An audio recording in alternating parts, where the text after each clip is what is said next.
오늘의 사연 읽어드리겠습니다. 오랫동안 코로나로 인해 애들이 학교도 못 가고 유치원도 못 가고 집에서 생활하고 있잖아요. 그래서 아들과 며느리가 힘들까봐 제가 애들한테 도움이나 줄까 생각하고 있었는데 아들도 그렇고 며느리도 전화가 없는 겁니다. 아들 둘 있는데 큰아들은 아들 딸 둘 있고 작은 아들은 이제 돌이 중에 하나 있습니다. 작은 아들 애는 며느리가 애가 어려서 집에서 살림하면서 육아하고 있어서 걱정이 안 되었는데 큰아들 애는 둘 다 맞벌이를 하고 있어서 손자 손녀들이 집에서 둘이서만 있을 것 같더라고요. 걱정이 되어서 아들한테 전화했더니 반가운 목소리로 저보고 와서 도와달라고 하더군요. 아들 말만 듣고 선뜻 가기 그래서 며느리한테도 전화를 해서 물어봤습니다. 그런데 며느리는 아들과 다르게 괜찮다고 하는 겁니다. 그래도 아들의 목소리가 너무 간절해서 마음은 가서 도와주고 싶은 마음은 굴뚝 같았지만 마음을 접었습니다. 그런데 아들이 또 전화해서 시간 되시면 도와달라고 하더군요.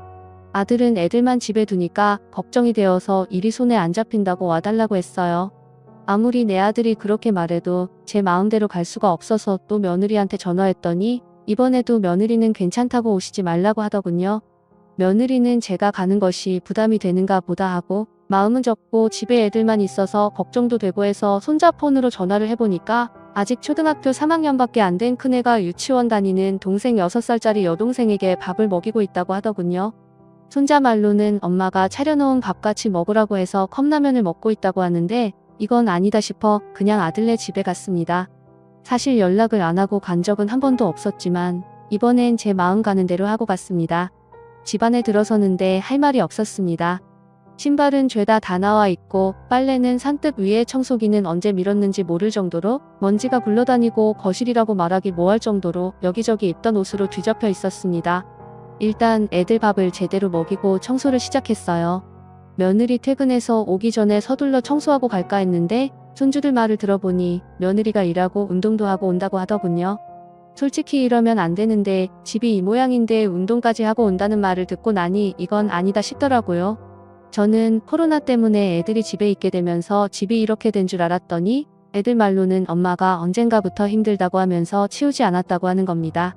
사실 애들은 이런 걸로 거짓말 안 하잖아요. 애들도 물 만난 고기처럼 저에게 엄마 얘기를 묻지도 않는데 하나 둘 풀어놓더군요. 애들 말로는 아빠가 엄마한테 치우라고 했다가 얼마 전에도 크게 싸웠다고 했어요. 밥은 거의 라면으로 때우고 과자, 피자, 치킨 이런 걸로 끼니 겸 간식으로 먹고 있다고 하는데 기가 막히고 화가 나더군요. 청소만 해주고 가려다 아들 퇴근해서 올 때까지 기다렸습니다. 아들이 퇴근하고 오자마자 저를 보고 반가워서 덥석 안아주더군요. 아들의 힘들었던 게 느껴졌습니다. 저를 한참 동안 안고 있더니 한마디 하더군요. 고마워 엄마. 이러고 산 거야? 언제부터 그런 거니? 몰라 갑자기 운동 다니고 나서부터 그런 거 같기도 한데 애들은 그전부터 그랬다고 해. 처음엔 애들이 뭘 모르고 하는 소리 같아서 신경 안 썼는데 이 사람 살 빼고 나서 행동이 이상해지긴 했어. 애미 살 뺐니? 뭐 거의 10kg 이상. 저는 그동안 코로나 때문에 그전 때 얼굴 보고 못 봐서 몰랐는데 그랬다네요. 며느리가 결혼 전에도 살찜이 있는 편이었고 애 낳고 조금 더 살이 붙어서 약간 등치가 있는 편이었거든요. 살을 빼고 나서는 옷도 사드리고 멋이라고는 전혀 부리지 않던 며느리였는데 변했다고 하니까 이상한 기분이 먼저 들었습니다. 그리고 무엇보다 며느리가 퇴근하고 바로 운동 가면 늘상 아들도 애들도 이런 식으로 차려놓은 식어 빠진 반찬에 배달 음식 시켜 먹거나 한다고 하더군요. 처음부터 며느리가 일을 시작했고 잘하지 못했으면 이해는 못해도 그러려니 했을 텐데 그래지지가 않는 겁니다. 워낙 잘했던 며느리라 실망이 컸습니다. 사실 맞벌이니까 둘이 서로 도와야 해야 한다는 거 알고 있지만 이건 아닌데 싶었어요. 며느리만을 탓하는 건 아닌데 이상한 건 이런 상황에서 왜 저보고 오지 말라고 했는지가 궁금할 뿐이었어요. 이런 모습을 저에게 보여주고 싶지 않을 며느리가 아니기에 저는 더 며느리의 행동에 대해 의문이 더 들었습니다. 제 며느리는 둘째 며느리와는 다르거든요. 솔직히 둘째는 제가 집에 오는 것도 싫어하고 그냥 사람 자체를 안 좋아하는 애라 저희 집에 불러도 잘 따라오지 않고 아들만 오고 해서 둘째는 사람들끼리 많이 부딪히는 것이 싫은 아이인가 같다고 느꼈는데 큰애는 달랐습니다.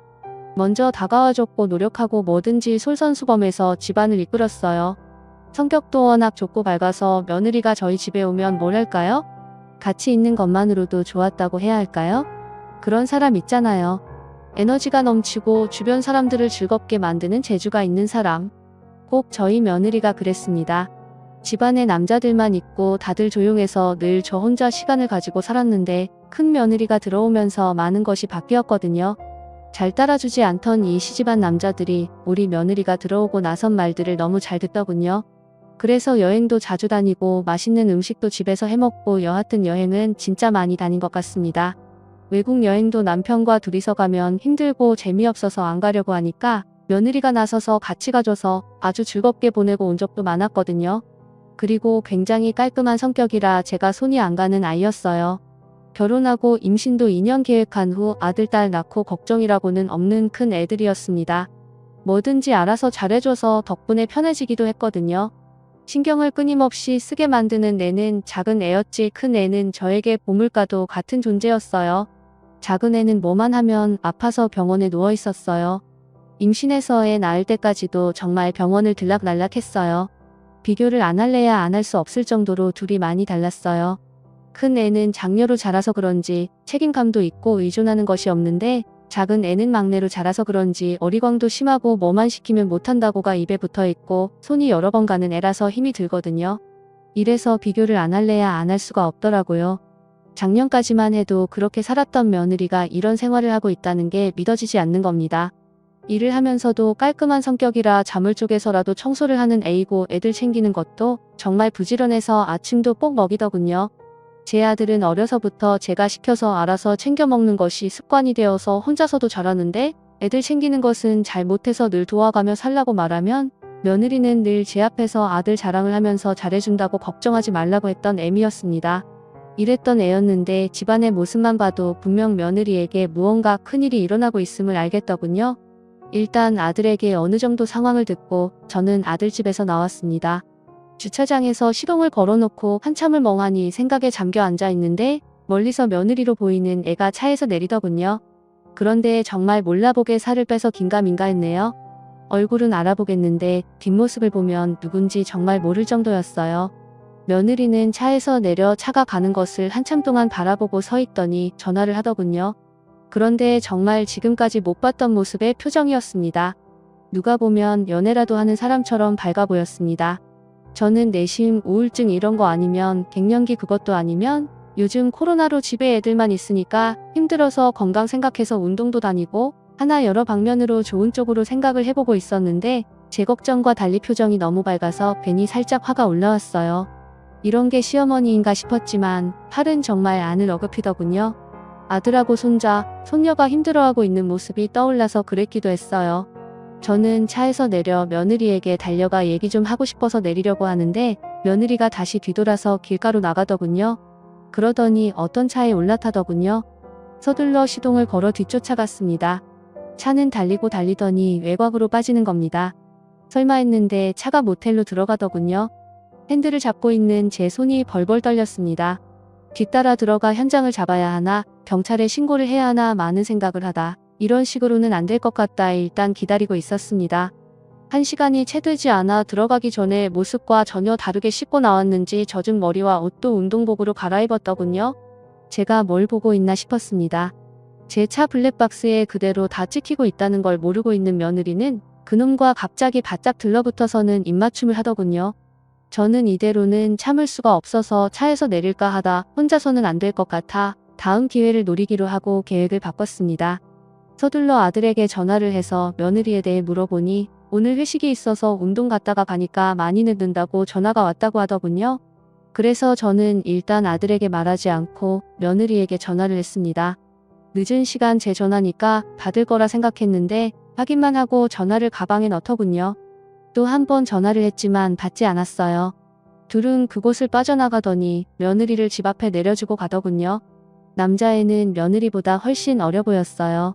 기가 막힌 현장을 보고도 느껴지지 않기도 하지만 배신감과 신뢰가 깨져서 그런지 온몸이 바들바들 떨리기 시작하더군요. 저는 이대로 집에 갈 수가 없었습니다. 저는 주차장에서 한참 생각 끝에 남편한테 나중에 말해줄 테니 혹시라도 애들이 전화하면 싸웠다고 말해달라고 말하고 곧바로 다시 아들 집으로 올라갔습니다. 최대한 아무렇지 않게 그리고 남편과 싸운 척을 하고 아들 집에 갔습니다. 간다는 말도 없이 갑자기 가서 그런지 며느리 얼굴이 표가 날 정도로 표정이 좋지 않았어요. 그런 표정도 지금까지 살면서 처음 봤습니다. 그런데 다행인지 제가 가서 청소 다 해준 거 아들이 애들한테 입단속을 시켰는지 며느리가 알지 못하고 있는 것 같았어요. 그래서 저는 일단 다 무시하고 아버지랑 싸우고 사정상 아들 집에 몇 집 있어야 한다고 하고 있었습니다. 그랬더니 며느리가 그래서 전화하셨냐고 묻더군요. 그러면서 뻔뻔하게도 회식하느라 시끄러워서 전화를 못 받았다고 하는 겁니다. 이런 걸레만도 못한 것을 어떻게 잡아야 하나 싶었습니다. 일단 지켜보기로 하고 있었어요. 며느리는 그동안 바뀐 생활 패턴을 저에게 들키지 않으려고 무진장 애를 쓰고 있는 게 보였습니다. 남편한테 다시 전화해서 아들 내 사정이 있어서 애들 봐주고 간다고 했는데 며느리가 도저히 못 견디겠는지 시아버지한테 전화해서 저를 데려가 달라고 했다는 겁니다. 저는 못 이기는 척하고 집으로 오고 나서도 매일 아들 집으로 며느리 출근 시간에 맞추어서 저도 출근 아닌 출근을 했습니다. 그런데 기가 막힌 걸 봤네요. 이른 아침이고 동네인데 며느리 이곳이 그 젊은 놈 차를 타고 출근을 하더군요. 순간 아들에게 전화할까 하다 일단 따라가 봤더니 며느리가 회사 근처도 안 가서 내리더군요. 그러더니 택시를 타고 가서 따라갔습니다.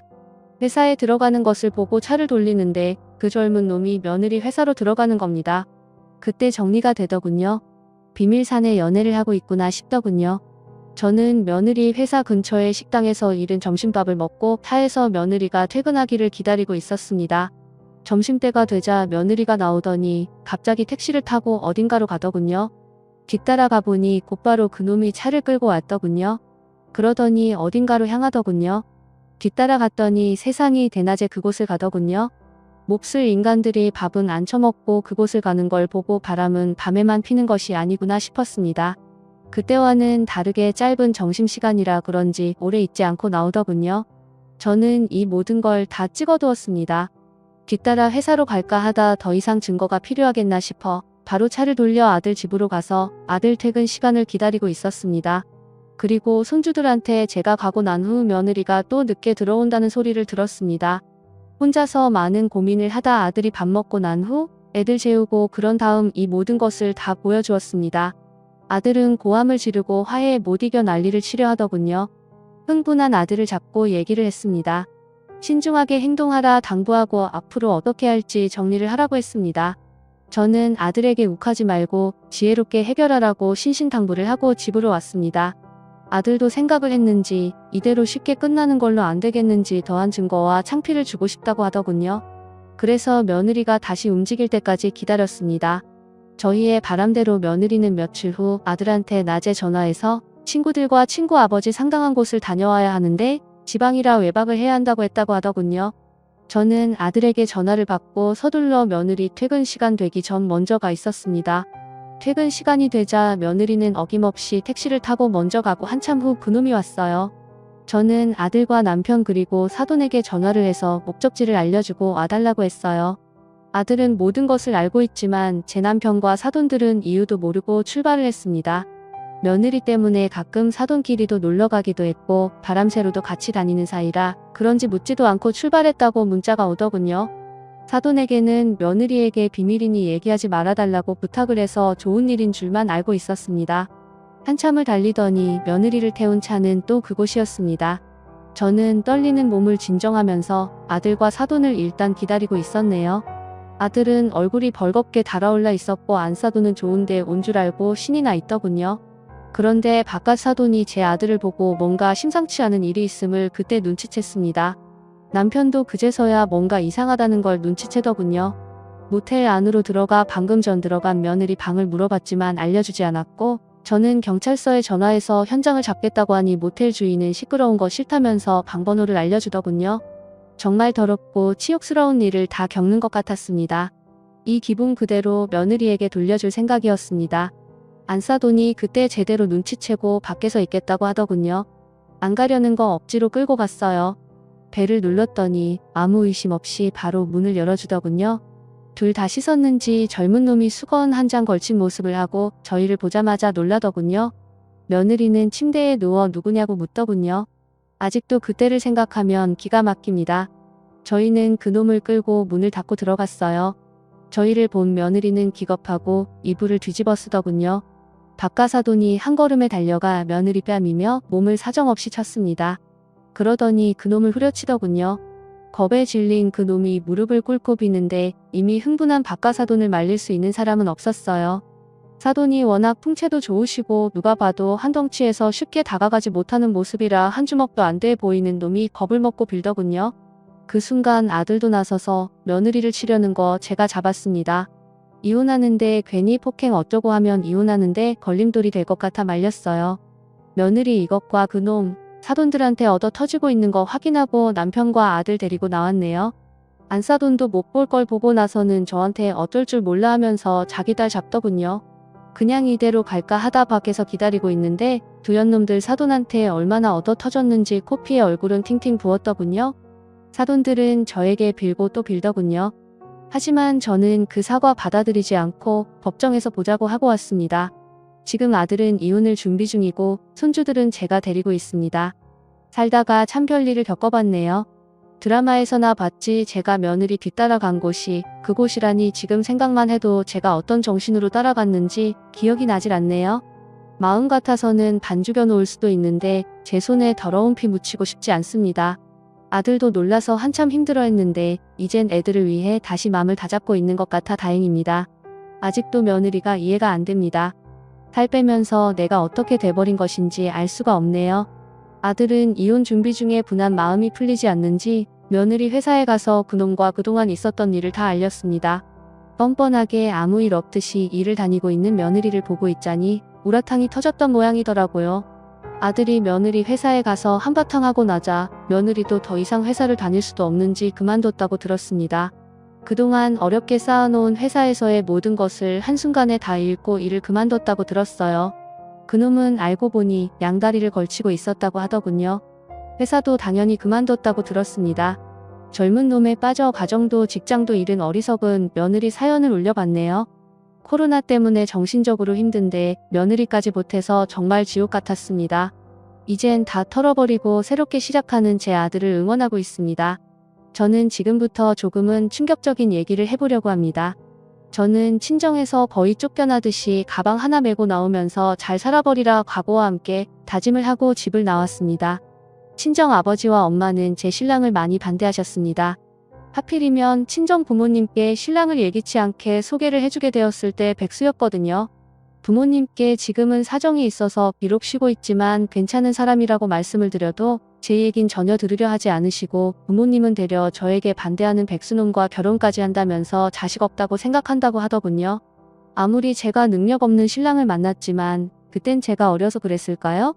부모가 이래도 되나 싶더라고요. 더 이상 친정 부모는 저한테 없다 생각하고 저는 이를 악물고 잘 살면 된다는 생각으로 두 번 다시 친정과 연락도 안 하고 아이 낳아도 찾아뵙지 않을 거라고 다짐을 하고 집에서 나왔습니다. 친정 부모님이 이러시는 것은 당연히 저를 위해서 그런다는 걸 알고 있지만 너무 서럽고 마음이 아팠습니다. 계획하지 않은 임신이어서 많이 두렵고 어떻게 해야 할지 몰라 힘들어했는데 부모님은 신랑이 눈에 차지 않으니까 시댁이 어느 정도 사는지에만 관심을 가지시고 묻더군요. 시댁이 그리 잘 사는 집이 아니라는 걸 듣고는 한심하다는 듯이 쳐다보시더니 나가서 알아서 살아보라고 하시더군요. 이제 믿을 사람은 능력 없는 신랑과 이런 상황에서도 저희를 포기하지 않고 받아주신 시부모님 뿐이었습니다. 너무 감사한 마음에 정말 잘해야겠다고 결심했어요. 저는 달랑 가방 하나 들고 시댁에 들어갔어요. 신랑이 쓰고 있는 자그마한 방에 저까지 살다 보니까 좁아서 힘들었지만 그래도 누울 수 있는 공간이라도 있는 게 어딘가 싶었어요. 만약 시부모님께서 받아주지 않았다면 백수인 신랑과 저랑 안 봐도 뻔한 생활을 하고 있을 거라는 생각이 들었습니다. 저는 그때 시부모님께 잘해야겠다고 결심했어요. 그리고 좁은 방이라도 저는 괜찮았는데 시부모님께서 창고방을 개조를 해주시기도 했어요. 나중에 아이를 낳아도 문제가 될 것 같다면서 큰 방을 준비해 주셔서 감사하게 살고 있었어요. 그런데 어느 날부터 자꾸 이상한 생각이 들고 잘 때 누군가가 자꾸 저를 쳐다보고 있는 것 같은 느낌을 받은 적이 있었는데 저는 그냥 꿈을 꾼 줄만 알았어요. 그런데 시간이 가면 갈수록 뭔가 느낌이 정말 안 좋고 자꾸 기억이 너무 생생하게 느껴져서 혼자서 끙끙 앓고 있다가 큰 결심을 했어요. 신랑한테는 괜히 말했다가 자기 부모 이상한 사람 맞는다고 오해라도 하거나 기분 나빠할까봐 비밀로 하고 CCTV를 설치해봤어요. 그리고 난 후 느낌이 안 좋은 그날 저는 비디오를 돌려봤습니다. 저는 그 화면을 보다가 정말 큰 충격을 받고 고함을 지르고 말았습니다. 세상에, 저희가 잠들고 한참 후 깊게 잠이 들었다 싶은 시간대에 문이 사르르 열리더니 아버님이 들어오셔서는 제 옆에 누우시는 겁니다. 그러더니 아버님이 해서는 안 되는 행동을 하기 시작하더군요. 한참을 그렇게 하고 있다가 제가 움직이니까 갑자기 일어나서 모서리 한켠에 쪼그리고 앉는 겁니다. 어두운 곳에서 보면 형체를 알 수 없으니까 가만히 있다가 제가 다시 잠을 자는가 싶으면 다시 제 옆으로 와서 눕더라고요. 저는 아버님이 신랑인 줄 알고 아버님을 안았네요. 아버님은 자연스럽게 저를 안아주면서 저의 입에 입술을 가져다 댔어요. 그걸 보는데 정말 소름이 끼쳤어요. 더 놀라운 건 이상한 시도를 하려다 제가 깨니까 그때서야 얼른 방에서 나가는 거예요. 제가 비몽사몽의 기억에 있는 것이 바로 그런 거였어요. 저를 만지고 누군가가 들어왔다가 나가는 것 같은 정말 꺼림직했던 것들을 잡은 겁니다. 하지만 이것을 신랑과 어머님께는 바로 보여드리지 못했어요. 그때만 해도 제가 너무 어리석었고 무섭기도 하고 이 사실을 알리면 이 모든 것이 끝난다는 생각에 차마 입을 열지 못했어요. 대신에 저는 잠자기 전 문을 걸어 잠그고 그때부터 뜬 눈으로 날을 샜어요. 부족한 잠은 아침이나 정신대 신랑이 깨어 있을 때나 어머님이 계실 때 혹시 몰라서 일부러 옆에서 잤습니다. 솔직히 낮에도 무서웠어요. 행여나 낮에 아버님이 오실까봐 어머님께 확인하고 또 확인했어요. 저를 이상하게 생각하셨을 정도로 행동했는데도 그때는 어머님도 신랑도 크게 개의치 않는 것 같았어요. 저는 그때부터 불면증으로 시달리고 있었습니다. 그런데 또 어김없이 아버님이 방 밖에 오셨는지 문고리를 돌리는 소리가 나더군요. 저는 그 이후로 문도 잠그고 소등을 켜두는 습관을 들였어요. 숨죽여 문 쪽을 뚫어져라 보고 있는데 순간 방이 잠겼다는 것을 아시고는 그냥 돌아가는 눈치였어요. 그런데 잠시 후 또 문을 열쇠로 열려는 소리가 나는 거예요. 그땐 도저히 안 될 것 같아서 한번 자면 어버가도 모를 정도로 자는 신랑을 깨웠습니다. 신랑은 정말 집에 불이 나서 본인이 타 죽을 지경까지 와도 못 일어날 사람입니다. 그런데 신기하게도 그날 갑자기 무슨 꿈을 꾸었는지 갑자기 자다가 소리를 꾀깍하고 지르더군요. 밖에 있던 아버님이 안에서 나는 소리를 듣고 놀랐는지 막 도망가는 듯한 발걸음이 들렸습니다. 그때서야 놀란 가슴을 쓸어내렸습니다. 다음 날 원래 일을 일찍 나가시는 아버님은 그날 일을 가지 않고 집에 그냥 계시는 겁니다. 순간 아버님의 얼굴을 보는데 너무 더럽고 역겨웠어요. 눈도 마주치기 싫고 죽여버리고 싶었습니다. 예전 같으면 저녁 시간에 잠깐 보는 아버님이라 애교도 떨고 그랬는데 그 사실을 알고 나서는 애교 같은 그딴 거 당연히 할 마음 없지만 말도 하기 싫은 거예요. 평소와 다른 저의 모습을 보고 어머님이 어디 아프냐고 물으시더군요. 그냥 개월수가 늘어나니까 힘들어서 그런다고 했더니 방에 가서 쉬라고 하더군요. 그러면서 어머님이 볼 일이 있어 나가봐야 한다는 거예요. 그날따라 신랑 놈도 아기 낳기 전에 백수 탈출한다고 면접을 보러 가서 집에 저하고 아버님만 남게 될 것 같아서 서둘러 옷을 갈아입고 저도 약속이 있다고 거짓말을 하고 집을 나섰어요. 제가 나간다고 하니까 아버님 표정이 굳어지면서 짜증을 내더니 그냥 잠이나 자겠다고 하면서 방으로 들어가더군요. 그런 모습을 보고 어머님이 아무것도 모르시니까 웃으라는 식으로 저한테 딸처럼 생각하는 너랑 단둘이 있어서 오늘 뭘 할까 어제부터 신이 나 있더니만 화났나 보다 하더군요. 그 말을 듣는데 소름이 돋았습니다. 정말 이 사건을 어떻게 종결지해야 할지 모르겠더라고요. 친정언니나 오빠라도 있으면 의지하고 답답한 속을 털어놓을 텐데 어디에다 말할 곳이 없더라고요. 신랑도 혼자라 형님이나 동서, 시누이가 없으니까 이런 걸 어떻게 누구랑 어떻게 얘기를 해야 할지 모르겠더라고요. 만약 있어도 말하기는 쉽지 않은 것이라는 거 알지만 혼자서 감당하고 있으려니 미치겠더라고요. 저는 약속도 없었고 갈 곳도 없어서 그냥 커피숍에 앉아서 멍 때리고 있다가 혼자서 밥도 먹고 또 커피숍에 가서 저녁 시간이 되기만을 기다렸어요. 어머님께서 마침 전화 오셔서는 근처에 있으면 같이 집에 가자고 하셔서 반가운 마음에 어머님한테 갔어요. 저는 한 걸음에 달려가 어머님한테 안겼는데 눈물이 자꾸 나서 막 울었습니다. 어머님은 영문을 전혀 모르시니까 놀라시면서 물어보지 않고 저를 안아주시더니 토닥거리시면서 시집살이 힘드냐고 묻는 겁니다. 당신이 엄마는 돼줄 수 없지만 좋은 시어머니는 돼줄 수 있다면서 의지하라고 하더군요. 저는 이런 시어머니를 놓치고 싶지도 않고 아이도 포기하고 싶지도 않고 이러다 말겠지 하고 비밀을 조금 더 지켰어요. 그날 저는 어머님의 손을 꼭 잡고 집으로 갔어요. 그리고 그날 이후 당에 자물쇠통까지 달았어요. 자물쇠통에 의지가 돼서 그런지 그때서야 잠을 조금이나마 잘 수 있었습니다. 배가 자꾸 불러오는데도 그 일로 예민해져서 그런지 임신을 했음에도 불구하고 몸은 바짝 말라가더군요. 그런 모습을 보고 어머님이 좋은 약 먹여야겠다고 걱정을 하셨고, 신랑 놈은 밤에도 잠자고 낮에도 자는데 왜 살이 자꾸 빠지는지 모르겠다며 무심한 소리를 하고 있더군요. 마음 같아서는 아버님이 저한테 한 성추행을 말하고 싶었지만 곧 태어날 아이도 있고 너무나도 사랑이 많으신 저희 어머님 때문에 그땐 저만 말하지 않고 시아버지를 피하면 된다고 생각했어요. 그런데 하루는 씻으려고 욕실에 들어갔는데 구석 한쪽에 뭔가 이상한 것이 보이는 겁니다. 급한 마음에 얼른 의자를 놓고 그것을 꺼내봤어요. 집에 어머님과 신랑도 같이 있었지만 기분 나쁜 생각에 서둘러 제가 그걸 꺼내봤어요. 그런데 그걸 꺼내는 순간 저는 너무 놀라서 그만 의자에서 떨어지면서 배를 다치고 말았습니다. 화장실 안에서 난 큰 소리에 어머님과 신랑이 놀라서 달려왔어요. 쓰러진 저를 보고 놀라서 구급차를 불렀습니다. 제가 하혈을 하고 말았거든요.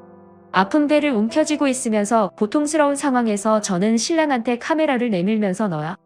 욕실에 카메라 달아놓은 게? 저는 짐작가는 인간이 있었지만 이젠 더 이상 못 참을 것 같아 괜한 신랑 놈을 잡았습니다. 어머님은 그걸 보고 신랑 등짝을 때리면서 너 이 새끼 다 같이 쓰는 욕실에 왜 카메라를 달고 난리야? 제정신이야? 너 변태야? 볼 게 뭐 있다고? 엄마 진짜 나 아니라고 하면서 억울하다면서 고함을 지르더군요. 순간 시어머니 얼음이 되셨습니다. 설마 내 아버지가? 왜? 이 새끼 미친 거 아냐? 하면서 화를 내셨습니다. 남편도 표정이 굳어졌지만 제 상태를 보고 더 놀라서 일단 더 이상은 말을 하지 않았어요. 어머님도 서둘러 제 짐을 챙기느라 정신 없었고요. 저는 바로 병원으로 실려갔고 이어 출산도 했어요. 다행히 아이는 무사했고 저도 건강했어요. 어머님은 회복 중인 저에게 조심스레 혹시 무슨 일 있었냐고 묻더군요. 저는 전에 있었던 일들을 녹화해둔 것을 다 보여드렸습니다. 어머님은 그것을 보고 경악하셨어요. 신랑도 그것을 보자마자 시아버지를 죽여버리겠다고 집으로 갔습니다. 저는 혹시 모를 사태를 생각해 신고를 했고 다행히 살인까지는 벌어지지 않았지만 시아버지 신랑한테 심한 구타를 당했다고 들었어요. 그리고 어머님은 이혼 준비를 하셨어요. 지금은 그 변태 어머님한테 이혼당하고 감옥에서 죄를 받고 있습니다. 혹시나 남들은 그러니까 왜 백수인 신랑과 결혼까지 했냐고 하시겠지만 사실 신랑이 백수인 데는 이유가 있었거든요. 신랑은 백수가 되기 전 직장에 성실하게 잘 다니고 있었는데 친구의 꼬임으로 그동안 모아두었던 결혼 자금과 부모님 돈까지 친구한테 사기당하고 충격받아서 쉬고 있었거든요. 일을 하면 할수록 그 돈이 생각나서 도저히 일을 할 수가 없다고 했어요. 너무 심각한 상태여서 병원 치료까지 받았습니다. 병원에서는 화병 같은 거라고 하더군요. 이 고난을 이겨내는 것은 어떻게 보면 자신과의 싸움이 필요했는데 이 사람 자꾸 의지도 약해지고 살고 싶지 않다고 했어요. 저는 남친과 2년 사귀고 결혼까지 약속했던 사이라 이런 일로 쉽게 헤어질 수가 없었습니다. 그래서 위로하고 싸우면서 보낸 게 1년이 되었을 때 저도 서서히 지치면서 이별을 구했는데 그때 아이가 저희에게 온 겁니다. 그런데 이런 일이 벌어질 줄은 정말 생각도 못했습니다. 신랑과 사귈 때도 시아버지의 지나친 관심과 스킨십이 있어서 부담되긴 했는데 알고 보니 그런 것이 다 완전 또라이 변태여서 했던 행동이었어요.